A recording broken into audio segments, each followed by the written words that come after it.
fixed it. So if you need to borrow one, they're just right over there against the wall. My bad. My bad. Oh, no, I'm talking about like. You still have it. Which one? The one. Registration. Yeah, registration. Oh, yes.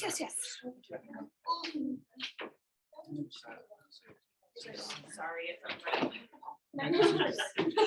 Anyways. just realized.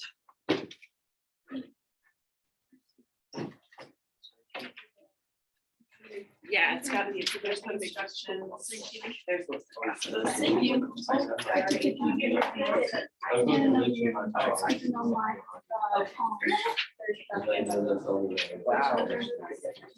Does anyone else need the information on how to register for the classes and the class? That's going on now, so you can do that between now and February 14th. In fact, I think that's just the week that's set aside for you. I think you have longer to actually sign up. It's just that you'll be competing now with sophomores if you wait past the 14th. Okay, so I kind of want to know, for this book, I definitely want to know if Gatsby's feelings for Daisy are true love. Does Gatsby love Daisy? And then I want to think about whether Daisy loves Gatsby, but I first want to focus on, does Gatsby love Daisy? The events in these past two chapters that you guys read, it goes quickly and it turns bonkers, doesn't it? Where you've got Gatsby and Daisy heading off. I need my book.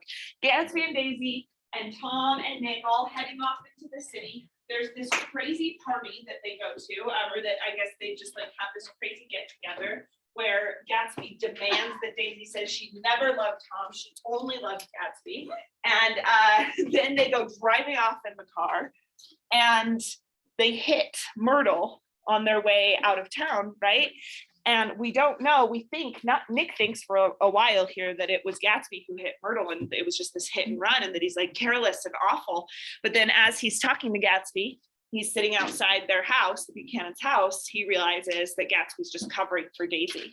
And I think this image at the end of that chapter, when Tom and Daisy are just sitting there, like eating cold fried chicken and like drinking beers, you know, they're just so casual. It's such a comfortable looking scene after Daisy just murdered a woman like really violently. I mean, it was an accident, maybe, I'm not so sure, but it was an accident. But she hit and run and she's just sort of like, it seems like fine with it at this point. You know, they're having a deep conversation maybe, but it doesn't seem like she's all that upset. So with those events in mind, I want you to talk to the person next to you for a minute or so, and then we'll talk as a class. Do you think that Gatsby loves Daisy? And explain why you think so.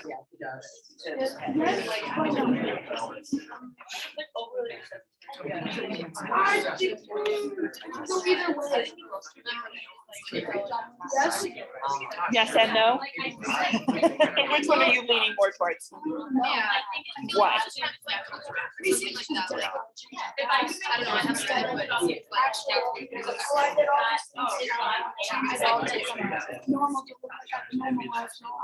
It's like more about him. He's like more in love with his own image than he is in. Okay, yeah, I get that. I would say Yeah. Can you ever really love someone if you're that obsessed with yourself? Yes. I think that's just my inference. Like I gathered my information. And yes, I totally agree. Wait, that what? What? The character's name is Daisy? I gathered my information. Like I said, it's yes. Okay. That's my. I was kind of hoping you just knew that by now. Maybe this is good for her. Maybe it's a pseudonym. Oh, I or see. something. Uh-huh. Is that the right way? It is a right way to use that word. Are you Named Tom too. okay? But like that's a little sketchy. Like, I Is don't it though? know. Because the context shows us that he is a man named Tom. Okay. Okay, this conversation is not productive anymore. All right, tell me now, do you think that Gatsby loves Daisy? Yes. No. Emily? I think it's an infatuation and not actually love. He's obsessed with her, but So infatuation and obsession. Like this idea of her rather than who she really is now. This idea of her. Okay, cool. So tell me then, like, this idea of it being infatuation or obsession, are those two different ideas, or does infatuation kind of mean obsession? In my book, they mean like basically the Basically the same thing. Okay. So what does it mean to be infatuated with somebody rather than love them well, I don't know how to or describe obsessed it. with someone? Because I think it's super important, because I agree, there seems to be something like a little bit rotten about his love, that it's not selfless in the way that we might like love to be. I don't know. Jaden, I think he does. you think he does? Okay, why? Only because he was willing to take the blame for killing someone. Yeah. That's a big thing. Okay, so the idea that he's going to say it was me who killed somebody rather than her, like, why does that show love? I think it shows love because I wouldn't really necessarily do that for a friend, but if I like really care about this Okay. person, Okay. then I put my life on the line. Okay, so it's like this protection because of how much he cares for her, Yeah. right? Yeah, I think you're right. Like, I would not throw myself in front of a bullet for anyone, maybe except for like a family member or my husband. Sorry to you guys, but you know, like that's Yeah. that is like quite extreme. So I like that. Madeline. I Sorry. think while that is true, that it could show that he loves her, it's also, I think to a certain degree, he sees himself as untouchable. Ah, so he's like, I'm rich. So is this because he really cares for her and he wants to protect her? Or is this because he's like a narcissist who doesn't realize that he might get in trouble for it? It's also like the idea of what would you do if you love someone. At this point, I think it's an act of stubbornness. Okay, wait, that's different. Love's idea of love then. So it's not just the idea of her, it's like the idea of love itself, and being in love is a part of how he sees himself. Yeah, and he's trying to do what he thinks someone would present as love. Yes, okay, I get that. So just like it talks about him at the beginning of the book as performing gestures for his personality, that might be part of how he's performing love. Eli? I think it's more like that he's not untouchable. So I'm not trying to like say he's wrong. Yeah. You're more right. Just like, I feel like he's trying to stay untouchable. Like everything's going wildly out of control. He's trying to desperately cling to like this white knight idea of himself. So he's really just trying to keep everything together because it's the only motivation he has to do anything. Like that's it's all his life is centered. Oh, if Daisy is his only motivation to do anything, then he has to, it's the only way he can maintain control. That's all he's left. So it's not like he's obsessed with her. It's just that he has nothing else he can do. Excellent. So, oh man, that's fascinating. Okay, nothing else to cling to. So we talked last time about that letdown of the ambition of like getting what you want, but imagine like that being suddenly torn away from you too, if that's the only thing you're living for. And even if it is a disappointment, if that's torn away from you now, you lose everything. Yeah, Maggie. I think adding on to that, like, just the representation of what he wants to be as a person, that's a big deal to him instead of who, like, what he thinks of other people. So I don't think he like loves her necessarily. He just cares of what other people think of what is going on in the situation. And he just wants to change things for himself. He wants to do what he wants, not what other people want. So is this kind of a way that Daisy could be seen as like a trophy a little Yeah. bit? Like he sees Daisy as this person who was wealthy and sort of like pure and ideal. And so when he has her and like owns her in a way, then he becomes that thing. She's like an object. It's like, Okay. it went from Tom to and Daisy to like, that was already bad and that was already getting messed up. And then for her just to become like someone like not really seen, she's like in the shadows, but she's used all the time. Does that Yeah. make sense? Like personality of her as an actual person is like just like gone. But then her as like someone like, oh, I have Daisy and I'm better than you and I have all this, that's seen more. So she's more like an object. I think there's so much evidence in that, in the way that Gatsby talks about how she should love only him, and not just in that moment, ever. Like he's like, I want you to tell me that you have never loved Tom. Like, why is that important to him? And then I'll get back to everyone who's raising their hands. Oh. Keely? Oh, I have some. his whole I want to erase the past, and go back to his idealized version of her when he first met her and first fell in love with her. He's trying to protect that image in his mind, sort of. Yeah, so go back in time to erase like any mistakes. Yeah. Um, The part of that is erasing her love for Tom. That never happened. yes, okay, good. So if Daisy has loved someone, that means that you can't fully go back in time, right? And especially because Daisy is a woman and she has a daughter, right? Like there's evidence, not to be crude, but there is evidence that at one point she at least, had a relationship with Tom, right? And as this woman, she can't just like go back in time and pretend that never happened, that this daughter does not exist. So there's this way that Gatsby as this like single man can go back in time, okay, maybe like as an ideal, not realistically, but he kind of imagines he can. But for Daisy, that is not possible. And this is like crushing what Gatsby wants to see as his life and how he wants to portray himself to the world. Yeah. Okay, I think it's now turning to like this competition kind of thing. Egos are getting in the way. It's saying, I have Daisy and you don't, so I'm better than you. As just like, I'm stronger, I'm superior technically. And then I feel like for Daisy, girls overthink things quite a few times. Like I overthought things a whole crap Speak for ton. yourself. I mean, I'm pretty sure all of us have, but It's a human trait. just like Daisy's overthinking every little detail of what's going on, so she has like a little more depth of what's going on compared to Gatsby. So he's like, oh, my ego, I do what I want and this is what I get. And then she's like, wait, what about this and this and this? Which actually I think is a benefit to Daisy. She's like, I see what's actually going on. So if Gatsby has this really idealistic view of what his world could be, Daisy is maybe more practical too. Okay, yeah. Yeah, so I think that Gatsby loved Daisy at some point. But after like that kind of ended, I never let go.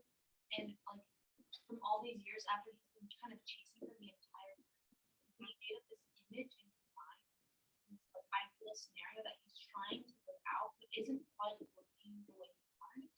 Because in that time that he was obsessed with Daisy, Daisy got married and had a kid. And even now, she doesn't feel like she can live up to those expectations.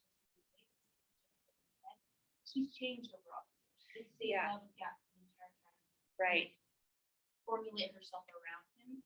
So I think like all of this is kind of like almost attachment issues, but I don't think he necessarily loves her.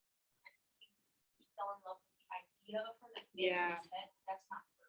So it's like the idea of her at one point, she might have been seen as a real person and he might have been actually in love with her personality and everything that she was. But then because he's sort of focused on this idea of her, she's become an object that can't He's change. more in love with the situation. He wants to get out of it. He's like in love with his own wealth then a little bit too. Yeah, Dash. So kind of going off of that, I think part of it too is so he like fought in the war, so he lost some years of his life, and I think he's trying to reclaim that life, and she's sort of the last piece that he needs to have his old life back. Yeah, that's fascinating to think of Gatsby as a veteran because Nick is also a veteran. And at the beginning of the book, he talks about how he came back from the war and life was more boring now. And he was like, I can't like deal with this everyday life. So I'm going to go east and I'm going to try and figure it out. And I'm going to try and like kind of seek a little bit more excitement.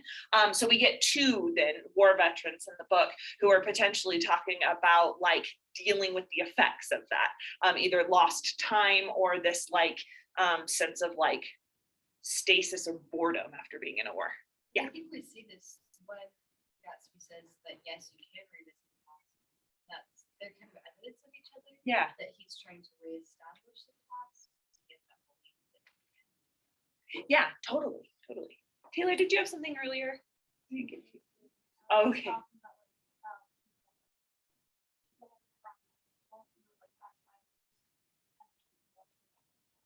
Oh, I love that. It's this idea called, this is in psychology class, but benevolent sexism, which it's like you still see the person as an object. They're a perfect object. They're a beautiful, wonderful, delicate object, right? But you're maybe worshiping where you've put them as an object rather than who they are as a person, which is like for Daisy, like very imperfect. You know, she's having an affair. She's not, you know, exactly what he expects her to be, you know?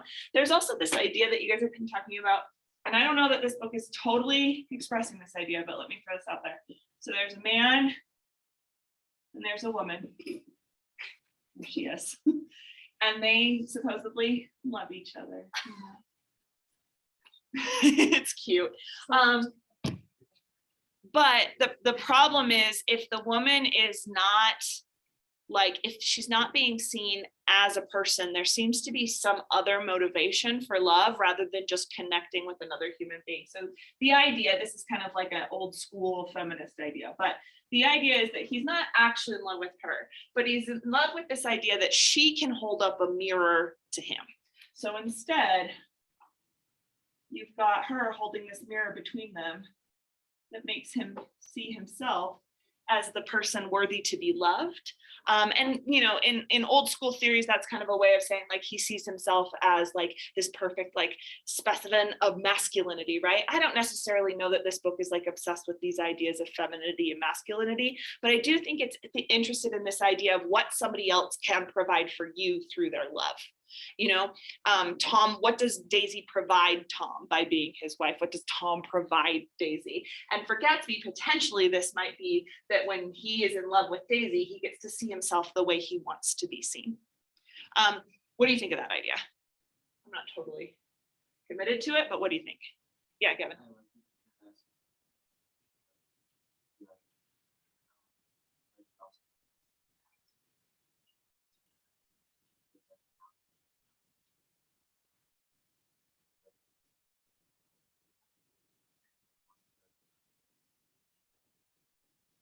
Yeah.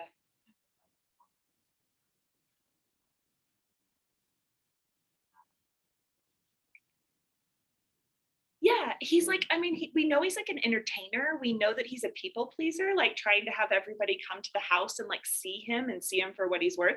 The idea is, the question is, does he do that all for Daisy? Because he, like Jaden started us with, like actually does love her and wants to protect her and cares for her? Or is he doing this all for himself, and owning Daisy is part of what makes him into this perfect person? Or in the part of, if we want to be a little bit more generous with it, does having love in your life create what you think of as a perfect person? Sophie?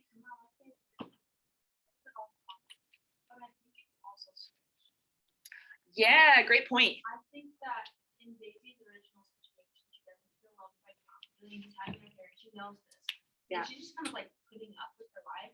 And I don't think she necessarily loves Gatsby back, but she loves that he's obsessed with her. She loves like the attention that he gives. Yeah. So it's kind of like switch, but like almost like they're both like want to be together because they like how it looks together. They like how it feels. It's not necessarily or that each other. It's just Yes, what I love about this too is we talked about how like Tom is not giving Daisy like the attention that she feels like she deserves. Like we see him like go off during the most domestic time, which is like family dinner, right? And that's when Tom's mistress calls, and Tom just goes into the other room to take that phone call, like no concern for Daisy. So here is Tom sort of like rejecting everything that Daisy sort of like provides for the home and just saying like, oh, that's, you know, that's not important to me right now. And maybe what happens with her relationship with Gatsby is that she sees herself reflected back as an actual person. And when Gatsby says like, oh, that means that I never want you to have ever loved Tom, that's gotta be heartbreaking for Daisy, because that's like such a sign that like, oh, maybe Gatsby also didn't really love me for me, you know? Okay, let's talk then about if Daisy loves Gatsby. So again, talk to the person next to you for a minute. Does Daisy love Gatsby? I think that Gatsby's her rebound.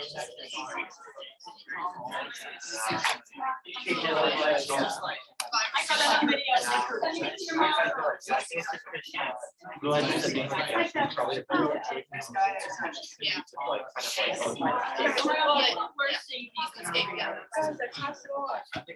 Wait.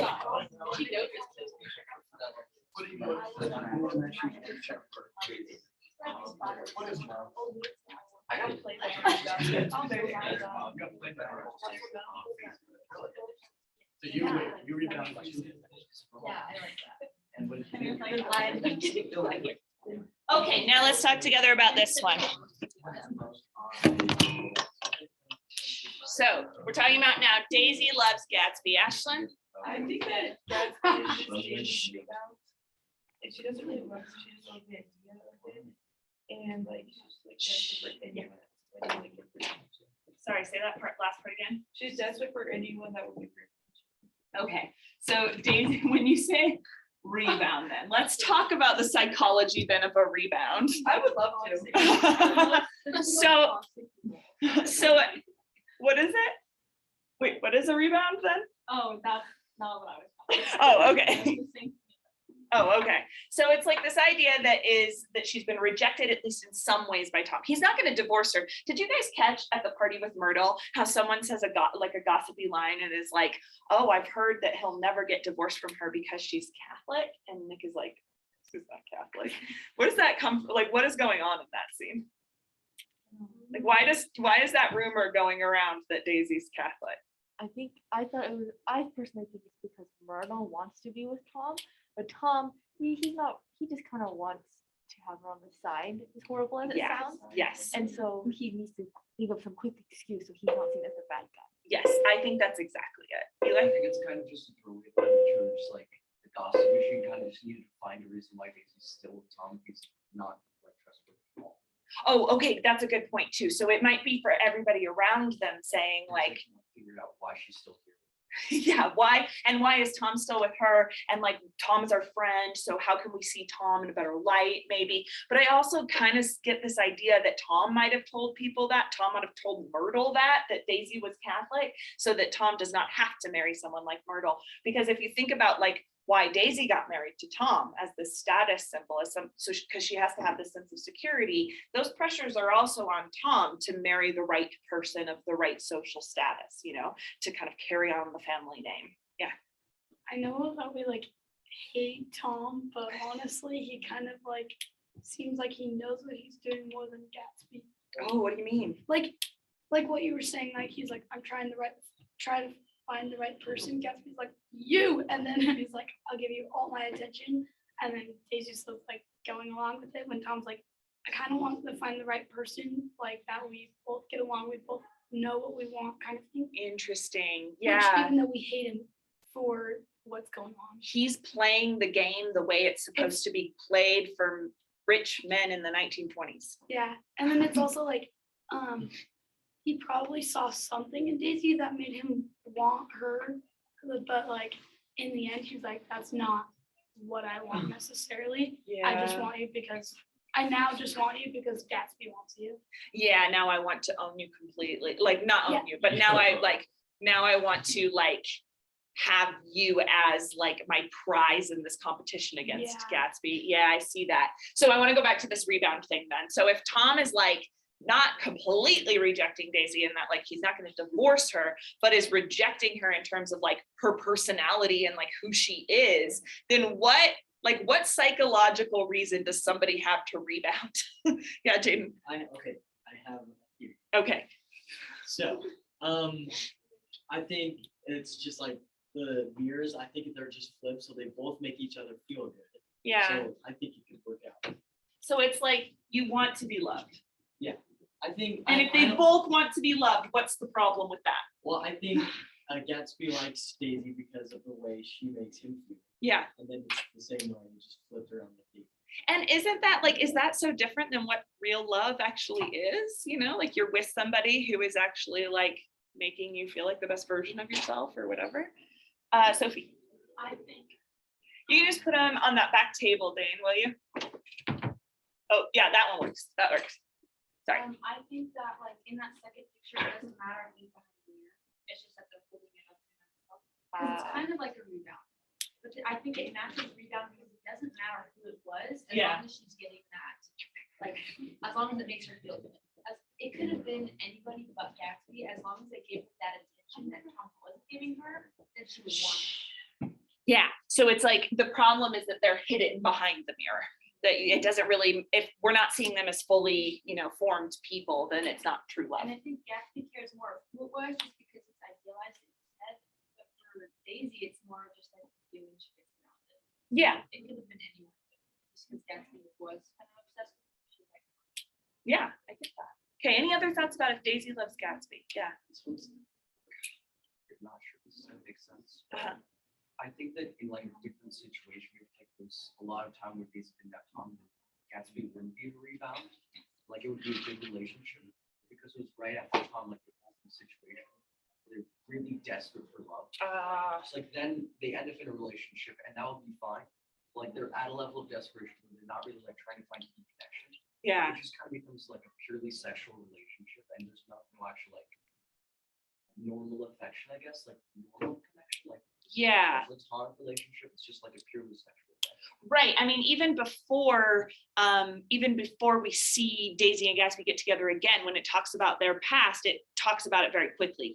They met and then he left for a war. So was there ever time to form that like friendship between people? So I like this idea of desperation because that goes with this idea of rebound. Isn't that part of like why rebounds don't work is because the person who's rebounding is like desperate for like Ashland started us with like attention, somebody who sort of like heals the wounds of what came before, doesn't matter who. Yeah, Maggie. Just adding on to that, I feel like just she like wants it, but she doesn't like love it. She's just like, oh, it's fine. Like, I guess so. Like she's just going with the flow. It can like lead to so many problems. And I feel like she's just doing it because she wants something new.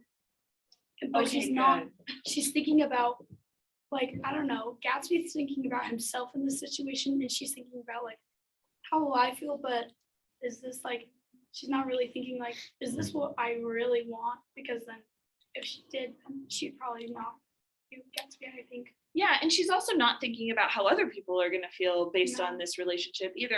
I like this sort of like tension between these two. Is she desperate and sort of going after something she really needs? Or is she sort of just like, whatever happens, happens and sort of going with the flow? When she shows up at that tea, it kind of seems like she's just sort of like going with the flow and let's see where this goes. And my life is boring. I need something new. And we already know that that's a characteristic that Tom and Daisy have because they flit around from place to place and never stay somewhere very long to set down roots. They just are always after sort of like some new excitement. Okay, you're going to finish Gatsby for next time. And when we come back, I mean, we're still talking about Gatsby here for a couple minutes, but when we come back, I want to like revisit this question and see if your opinions have changed once you read the last 2 chapters of the book. Don't give any spoilers. Has anybody like seen the movie or knows what happens at the end? So a few people kind of know. Okay. What are we watching? After we're done reading the book and then Are the movie and the party separate days or? they're kind of the same day. We do something with the party that I can't give away because it's a spoiler. Okay. All right, so before we move on from Gatsby, no, actually, I don't want to do this part. Let's move on from Gatsby. Now you can put the Gatsbys away because I'm gonna take like a really we're working on arguments again.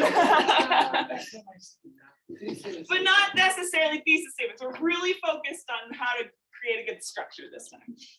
But I promise you, I've got a really interesting topic for us today. At least I think it is. Is it like actually good? No, if it's English teacher, good. Okay.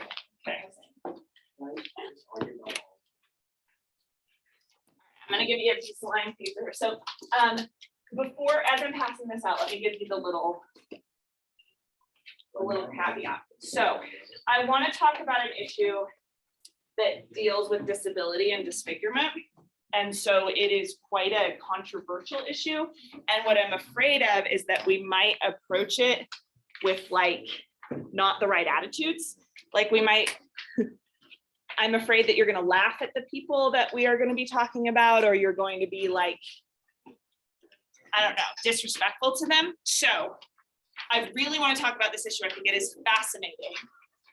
But I need to have a promise that you are going to see the 2 people we are talking about as human beings, pretend they are in the room. You're not going to laugh at them or make fun of them.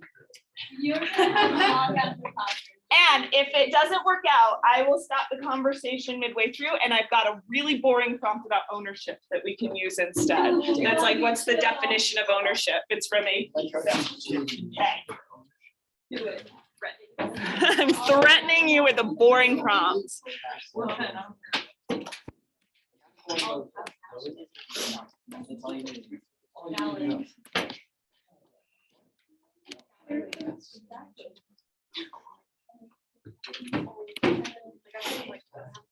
Sorry, let me see, where is it?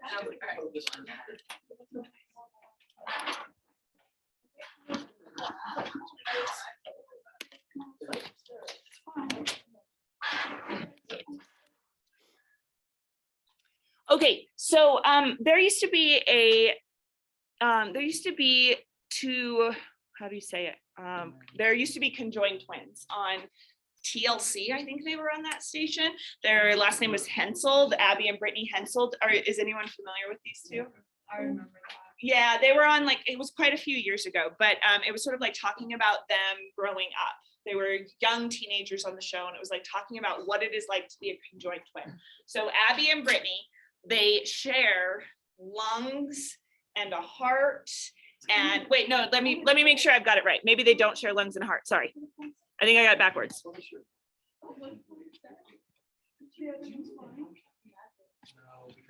You know what? I'm going to read you the article rather than just talking about it. I'm going to read you the article, and so that we get the facts right. So like most 23-year-olds, Abbey and Brittany Henselt love spending time with their friends, going on holiday, driving, playing sports such as volleyball, and living life to the full. The identical conjoined twins from Minnesota have graduated from Bethel University and are setting out on their career as primary school teachers with an emphasis on math. This comes from England. So they're elementary school teachers right now, actually. Although they have 2 teaching licenses, there is one practical difference when it comes to finances. Obviously, right away, we understand that we're going to get one salary because we're doing the job of one person, says Abbey. As maybe experience comes in, we'd like to negotiate a little bit, considering as we have 2 degrees, and because we are able to give 2 different perspectives or teach in 2 different ways. So they both went to university. I mean, obviously they had to go at the same time, right? So they go to university.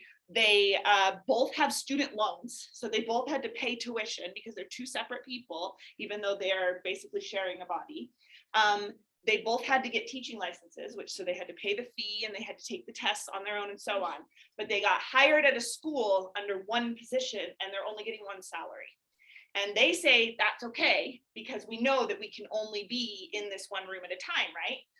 And so we really are doing the job of one person, but they both are bringing expertise to the scenario.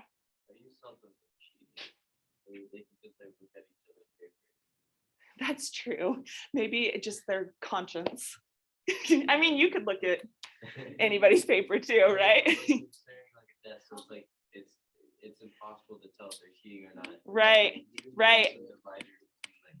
Yeah, I don't know how much collaboration they allowed when they took these tests and stuff. Yeah.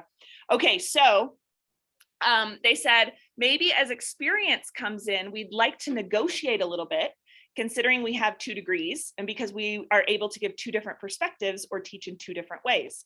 One can be teaching and one can be monitoring and answering questions, says Brittany. So in that sense, we can do more than one person. And their friend has always admired the sisters' teamwork. They're 2 very different girls, but they're able to work together to do basic functions that I do every day and I take for granted. So their sort of situation is they have 2 sets of lungs, 2 hearts, 2 stomachs, 1 liver, 1 large intestine, and 1 reproductive system. And they've learned from a young age to coordinate their body, with Abbey controlling the right-hand side and Brittany the left. But I think that they can kind of feel both sides is what I kind of hear.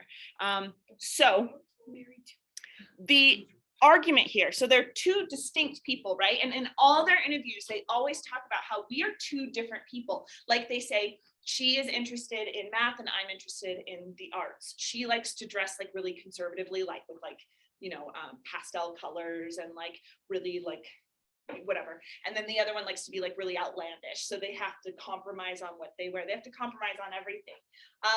they didn't have to get 2 driver's licenses, but they kind of insisted on getting 2 driver's licenses because they want that, like, they had to get 2 IDs, and they wanted, like, the country, the state, to identify them as 2 separate people. But now they're in this situation where they are having a job, and the school district has decided 1 salary. Do they have like 2 different partners or? They say they don't talk about it at all. Like, they're like, nobody's business. Yeah. Okay, so the question that I want to ask then is, do you think that these women should each get a salary, or do you think that it's right that they only get the 1 salary? Yeah. Well, they have 2 stomachs, right? So they have to eat for 2 people, but they're only getting paid for 1. Yes, although I think that because of like the way that they look, I think they would eat less. If that makes sense. Like, do they need the living wages of Wait, one what person or 2 people? That's what it comes down to. Okay, Yeah. so we've got kind of like 'Cause, this like, debate. that's what you get Can you paid, show a like, picture? you get paid partly for like the job that you do, but like partly for like living expenses. Okay, So, like, part of it is like skill level and like quality. so so you're thinking like, if we are going to, if they are 2 different people, and yeah, I mean, if they have different tastes, if one of them loves literature and the arts and one of them loves math, then you kind of imagine that they want to buy different things, right? They live in the same house though, so they're only paying the rent of 1 person. So it's difficult, but if they need living expenses that are more than the average, more than average single person, like 1 person, then they should get 2 wages. Yeah. Thank you. Maggie, that's you. Oh. Okay, what else do you think? I would say, just my opinion would be like they only need 1 wage because they might both need to eat, but they're still like the food is still nourishing, like Right. shared body. Right. And they like share gas. They might need a little bit more food, but it's not more food than any single person would also have. Yeah. And then they share like the same gas or the same house, same body wash or anything like that. Right. So, Right. So if we're thinking about a wage as the thing that like helps somebody like subsist, like a living wage, then maybe they really do need less than 2 people would need. I think that makes sense to me. Ashlyn? I think that if they had to like do 2 separate degrees and pay 2 separate tuitions, then they should have, like, if they have to pay, if like they have to be like double for some things, then they should be double for everything. Or, like, they should, like, if they're only getting 1 check, they should have only had to pay 1 tuition. Like, Yeah. if they're paying 2 tuitions, then they should get 2 paychecks. So like, it should be like all or nothing. Yeah. Okay. So we're talking about like, in all of this, it's all about like this exchange, right? As political entities, they are counted as 2. So as sort of like entities that participate What's convenient is in an 2, economy. what's Yes. Good. Yeah. Kind of more like a hot, Okay. but kind of like giving them 1 wage seems a little ableist to me because it's like they're getting them 1 wage because kind of like it's their disability 23. that like is giving them 1 wage. But like Yeah. it's like you know what Ashton was saying, like it's way more convenient for like the school district and whoever's in charge of paying them to give them 1 wage. And just be like, oh well, you're 1 body, so you get 1 wage. yeah. Even though they did all these extra steps to Yeah. be. Right. Yeah. in my opinion, I think it's a little less important, like the technicalities, like, oh, they need more food or they have more expensive like, say, for example, there's a teacher, there's a single teacher who has some sort of disorder and she has to eat more than the average person. The district isn't going to be like, oh, in that case, I'll give you more of a salary. I think it's more important to say, pretend like you decide to hire 2 teachers to teach a class, and both of them pretend they room together. But that won't be. They're not going to think of that when they're like, oh, this is how much I'm going to pay you. Yeah. And I think it's more important to factor in the fact that these are 2 people, and these are 2 people doing a job, and so they deserve to be paid as they are. Okay, so if they're two people and you knew they're two people when you hired them to do a job, right? They are limited how they can perform that job as two people, because normally you'd have two teachers and I would be in here and Mrs. Plummer would be next door, right? But because like they hired these two people knowing that they get to both like sort of work in the classroom, then it's an ethical issue rather than a practical issue. Yeah, you guys started so idealistic as though our wages are dependent on our living expenses. Like, I mean, what are you, communists? Jade, Are they both right-handed? Or is like one? no, they can control either hand. Yeah. What? Like, well, no, like one girl controls the left hand, one girl controls the right hand. So they're ambidextrous. So they can be writing in two things at once. Yes, they can write at once. Yo.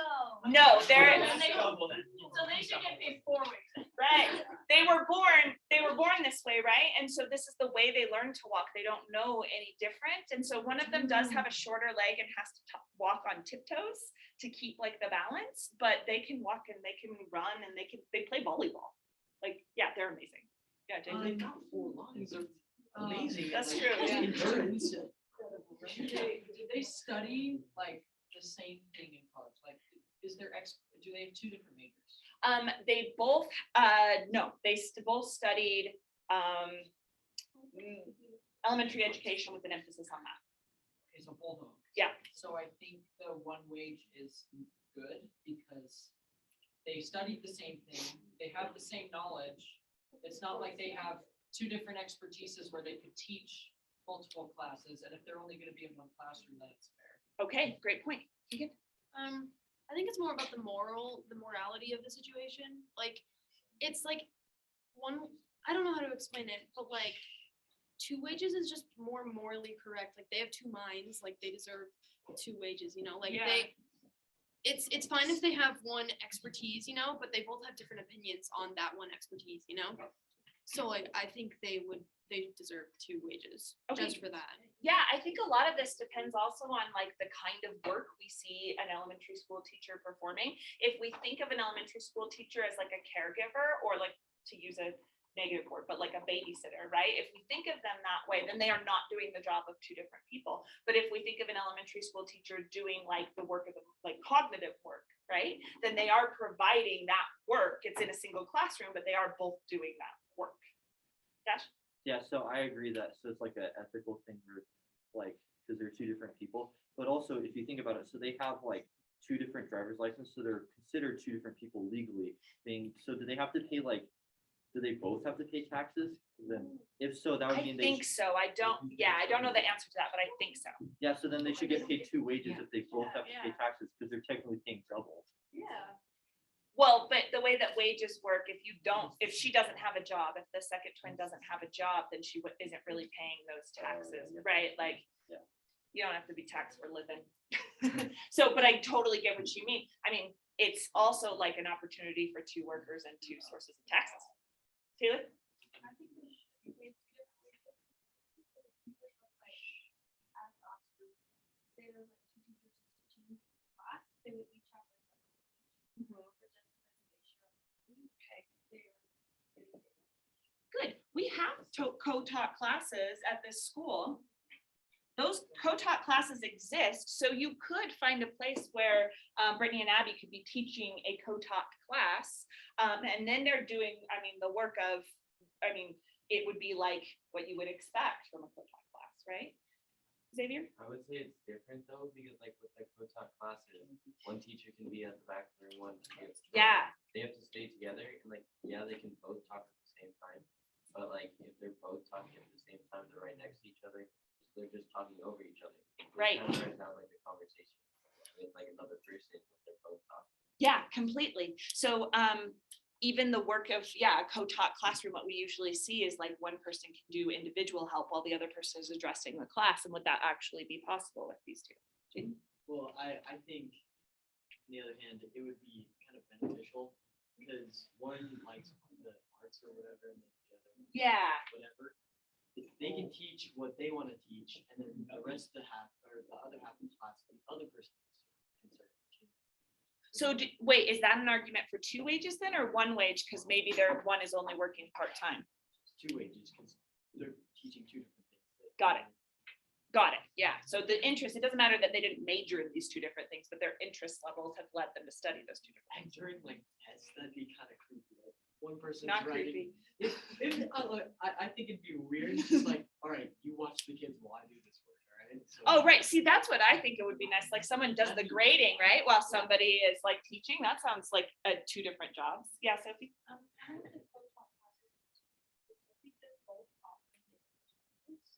Yeah. So like they can teach completely different, so it's still like having two teachers.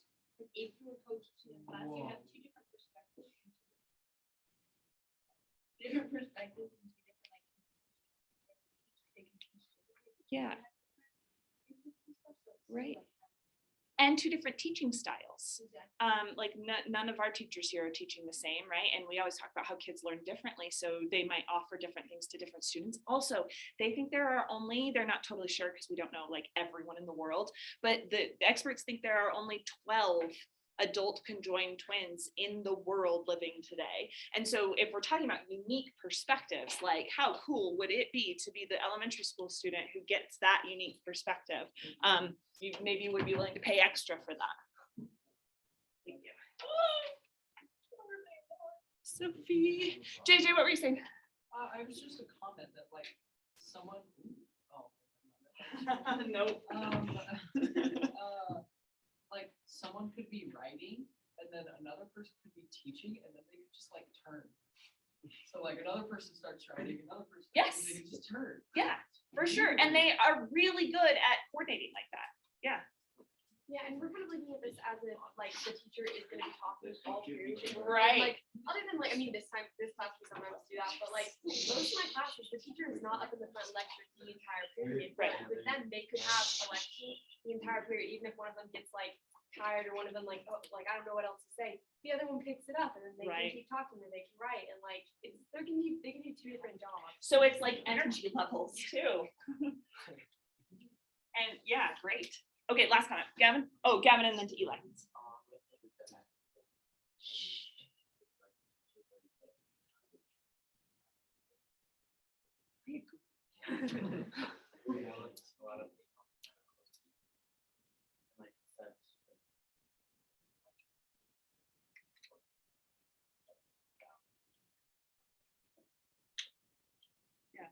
They probably have a lot more medical expenses than the average person, right? So it's like the kind thing to do. Not that, our systems always work like that, but why not?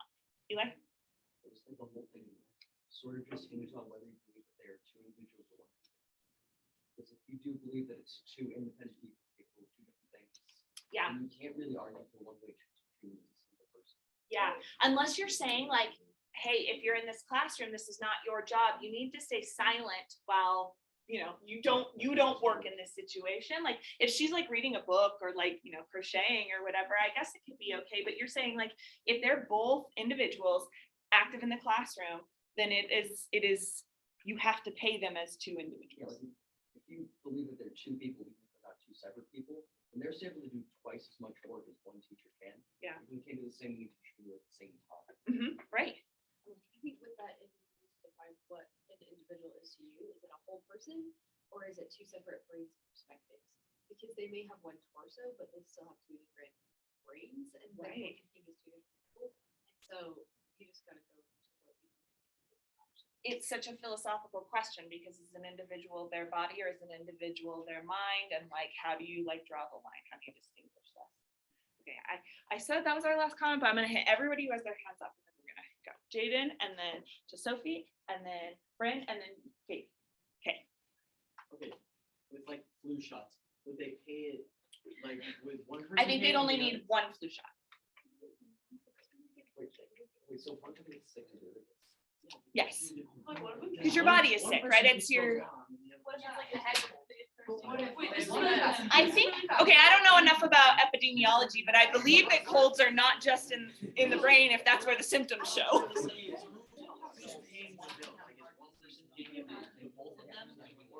I don't know. I think they just had to work that out. I'm not sure because they only get one salary. just walking around. Yeah. So two things. First, they would get two stimulus checks, right? Because if they're registered as two different people. Yeah. And then second, since registered as two different people. They're already getting like wage for like their disability. They're getting twice as much as anyone else would. Yes, I think that if they have a salary and a job, there's limitations on disability. So if they have, I'm positive what's it called, qualify for disability. But my guess is that if they have a full-time job, even one full-time job, they won't qualify for disability anymore. But you're right, if they didn't have the job, like I wonder if one twin gets disability because she doesn't have the job technically and the other twin doesn't. I don't know. Yeah. Okay, wait, so we went Jaden and then Sophie. So I think when you're hiring a teacher, you're hiring them for like their knowledge and their brain, and they have two separate brains. You're not hiring them for like their liver, they have one liver. But it's like, it is two people, it's like, that's what matters, is the mind, and what you're looking for, that's what you need for your teaching. Two have to have people. Okay, so if it was another job that was more about physical presence, you would say, okay, that could be They're one, doing the but Same job, same way. They Yeah. only have people that right, They need their brain for it. got it. Yeah, Brent. I already got one. Oh, okay, Katie. This is kind of weird, and I don't really know why I thought like this. But Okay. like, it kind of feels to me like if someone were to have a bachelor's degree versus if someone were to have a doctorate degree in like the same field, as, like the doctorate degree. Like that's kind of how this feels. Like even though they have like the same education, like they've again like they've been there the whole time. Like, they don't like So maybe it doesn't have to be one wage or two wage. Maybe it could be one full teacher salary, one teacher's aide salary. There could be different ways of sort of like negotiating how to pay. So they both do the same job, or does one handle the grading and stuff? Or They're just both, one as far as I understand, as far as they say, they're both doing the same job. So they both teach. Uh-huh. So that's two teachers. Yeah, right. it. Right. Okay, here's what I want you to do. So I want you to write your thesis statement now. We've had this big, long discussion, and you're gonna write your opinion on this, and it can be some sort of like blend of these, you know what I just said, it doesn't have to be all just one or two. It can be some sort of like part-time wage for one, and whatever, however you want to do that. But remember, you just use one reason. Your reason should be complex enough that you could write a whole paper about it. You know, if we're doing this hypothetically, you could write a whole paper about it, but it should be narrow and focused enough that you're not jumping between different reasons. We're doing it specifically for these twins, right? Not just like disabilities. and, These like, twins, so I'll put up their names.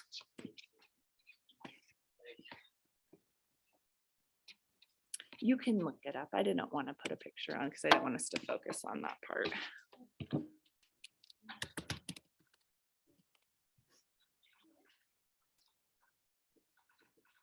Their names are Abbey and Brittany Henselt.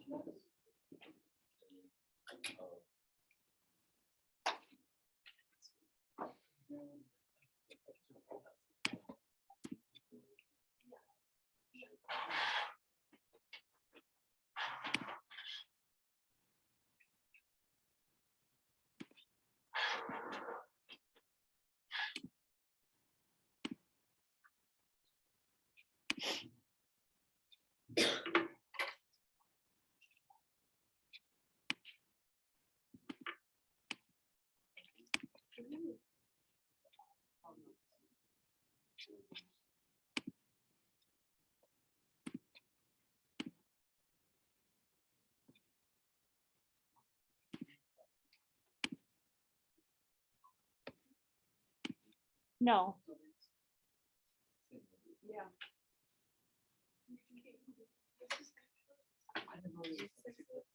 Oh.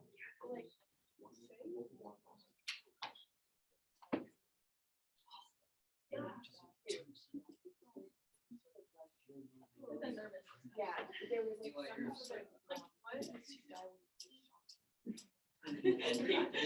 know that any is like, it's about one in 2 adults. And only 30, 40%. But even with those numbers, many can join in and trying to separate them at first. I mean, that's what your life, right? But they couldn't. They had like one-on-one, like, how would they do that? Yeah. So they had separate hearts, but the same liver, same intestines. So they couldn't separate them, right? So I think that if one of them shot them have the same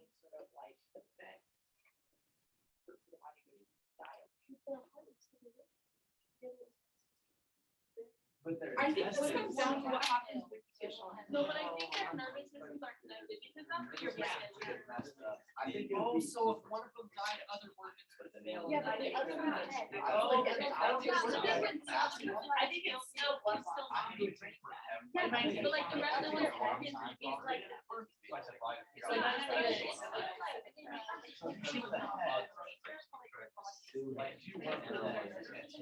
I do know that, Brain death takes some day, and if the heart is still there, then it's gonna be hard to survive, but once the blood supply's gone, then it's just come back. I do know that with, another thing that's joined with, Champagne, they were only joined by like a few years. Came here and when one died, it did take a really long time, but they couldn't separate. So, and he, I don't. What if you would one person puts a Yeah. rose history on it. I would want to die. One gets totally free. Come on, make you do the ownership from. Oh, I forgot that. Sorry. All right. So you got your thesis? No. All right, good. Well, then write it, because I gotta write mine.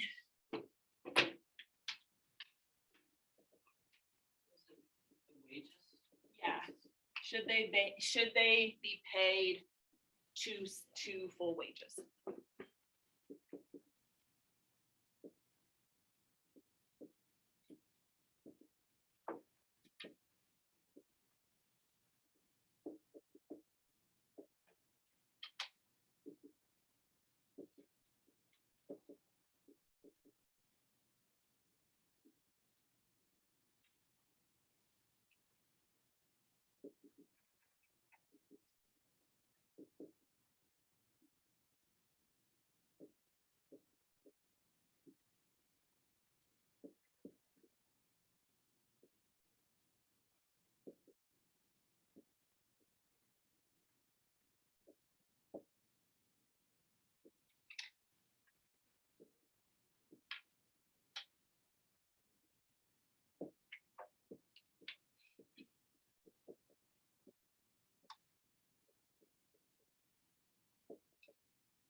Sorry about my handwriting. How many people have their thesis statement?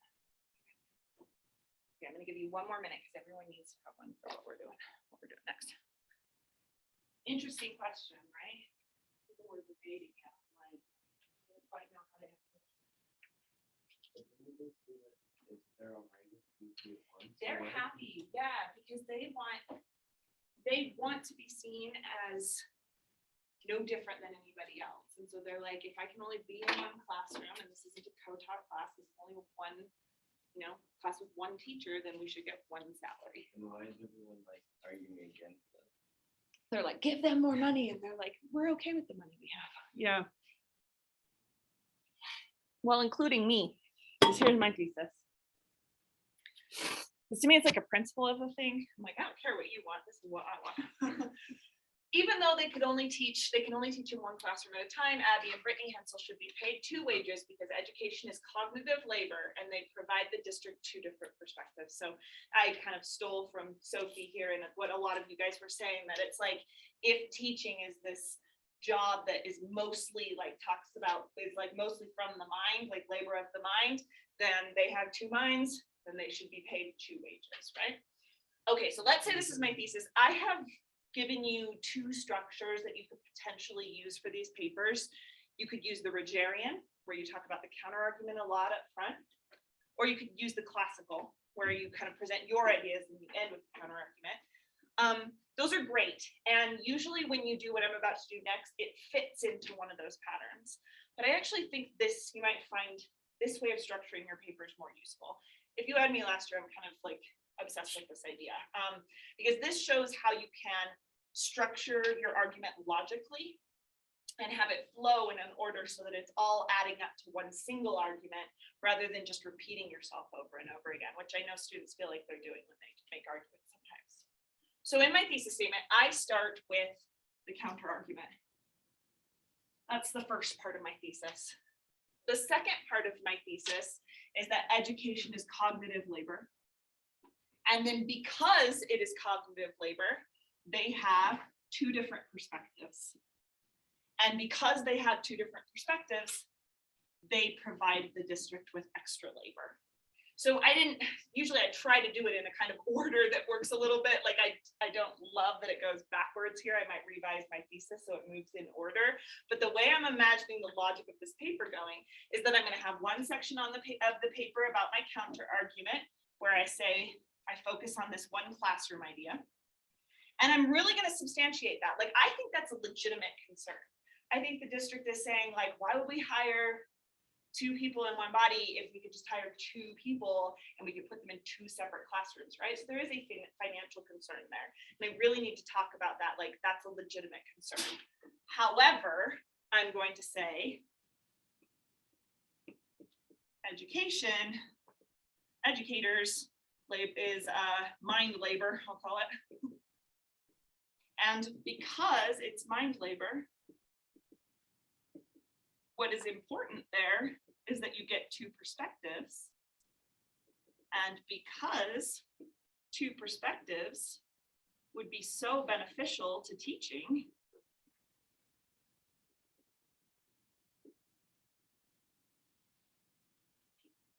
the district gets more labor. Again, sorry about this, Henry. I'm trying to go fast. So instead of like fitting this into a format that that always fits into these same rules, instead I've looked at my actual argument and I've tried to break it down into little parts and decided how these parts logically add up. So it's almost like you're building a tower and you can't add the top piece unless you have the bottom piece. So if I had started with this idea that, let's say, two perspectives is beneficial to teaching. If I started with that idea and then I jumped to, even though they can only be in one classroom, it feels out of order. Like it feels like people need to know the limitations before we can get into what my argument is here.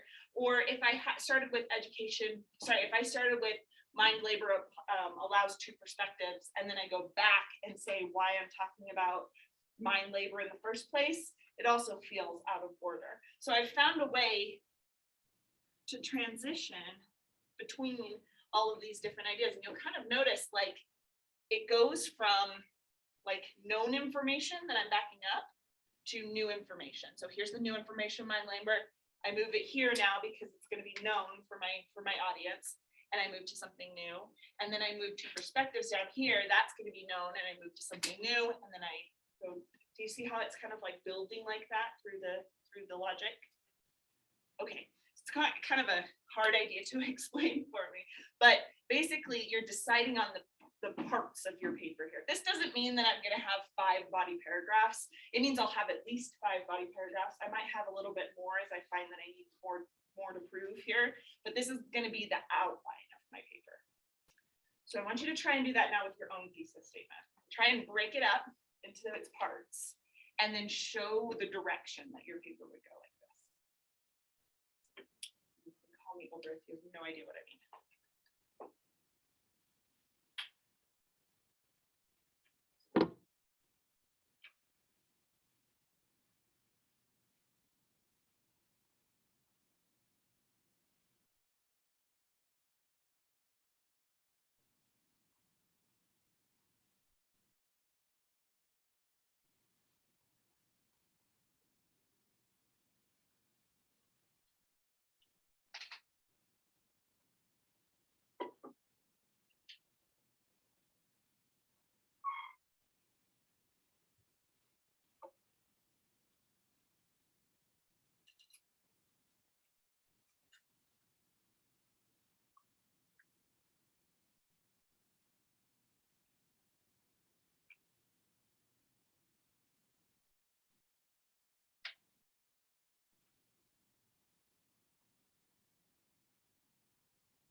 Okay, if you're not totally done with that, you will have a second to work on that and finish it up. But I want to tell you about one more thing when it comes to writing our argument papers, which is how we're going to use the evidence. So when we first start writing argument papers, I'm not going to have us incorporating sources. It's going to come from your own sort of experience of the world and like what you know about current events and your own experiences and like what you've read and so on. I'm not going to have you like doing a lot of research. So you have some options about what you can use as evidence. Like I said, you can use personal experience. It's okay to use the word I in these kind of papers. You can use current events. You can use history, like examples from history. You can use examples from pop culture. You could use examples from books or movies. There's some that I'm forgetting here. I think that's a good start.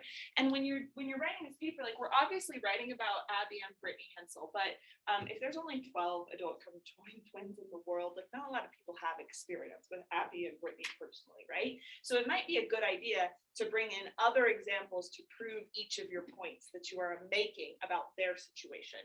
For example, if I have this counter about how like the district might be concerned because they want to have one teacher per classroom, maybe I will talk about class sizes in Jordan School District. I mean, our class here is pretty small, but a lot of classes are at like 38. So if you like half that, you know, like if they're only allowed to teach 38 rather than 70 or whatever, like that's going to be like a cost problem for the district, right? And then I say, however, education is mind labor. I might use an example there. Could I use an example of to show that education is actually like labor of the mind? Like I want to talk about, yeah. You have to react to what the students say. You have to be able to change your perspective to other people. Yeah. Okay, good. Yeah, I like that. Okay, good. 1 degrees. Good point. Yeah. Like, unless you're a dance teacher, I don't think I've ever seen you teach your body. I speak with your words. Not like, let me teach you how to write an argumentative essay Through dance. I can do that if you want. Yeah, I'd be great at that. Okay, yeah, great point. So it's just like the practice of actually being in a classroom, right? And then mind labor leads to you having 2 different perspectives. For that one, I'm going to use the styles of learning. I forgot who did that, but there's like those different learning styles that different people have. And I'm going to use that as an example to talk about why 2 perspectives could be so compelling in a classroom. 2 perspectives is beneficial for teaching. I think I'm going to use like a hypothetical here to show what it would actually look like. And then the district gets more labor. So maybe I'll talk about tax dollars. I don't know about that last one. Talk about something there. But do you see how I'm kind of like planning out which example I'm going to use in which spots? Okay, I want you to try and do that now too. Add a couple examples to your outline that shows where you could talk about what example. It's hard with this one because we're focused on just one, 2 people. But I know I just made the same mistake because we're focusing on just like a really individual story. It's easier when it's a little more abstract, but I still want you to try to add some of those examples in there. And that is what we're doing for today.